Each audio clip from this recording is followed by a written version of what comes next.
Governo nomeia Ministra da Educação Dulce Jesus Soares Sanessa membro Conselho Geral UNTL.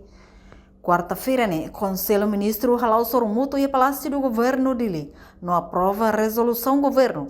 Nível apresenta o Ministro do Ensino Superior, Ciência e Cultura, José Honório da Costa Pereira Jerônimo, com a nomeação membro Conselho Geral Universidade Nacional Timor-Leste, ter competência Conselho Ministro Niang.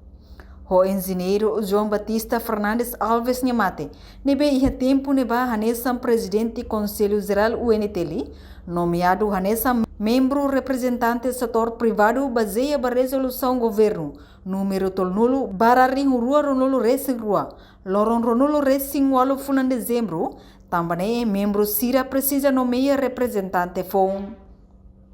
No governo decide ter artigos anolo recência, o decreto-lei número sanolo recém barari rua sanolo, loron ronolo fulan outubro, onde nomeia Dulce de Jesus Soares, atual ministra da Educação, representa o governo Hanessa membro Conselho Geral UNTL.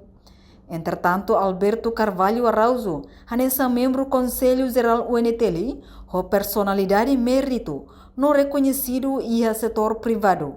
Reverendo Padre Acácio Domingos de Castro, SDB, Macanessa presidente Conselho Geral UNTL. Reportagem Fifanha de Carvalho, Televisão Timor-Post. Janela Informação ba Emogoto. Atua tem informação atual dia Clio. Kita haluha. Haneham botão subscribe, like. Halo comentário no Fahia Tutang ba media sosial Hotu.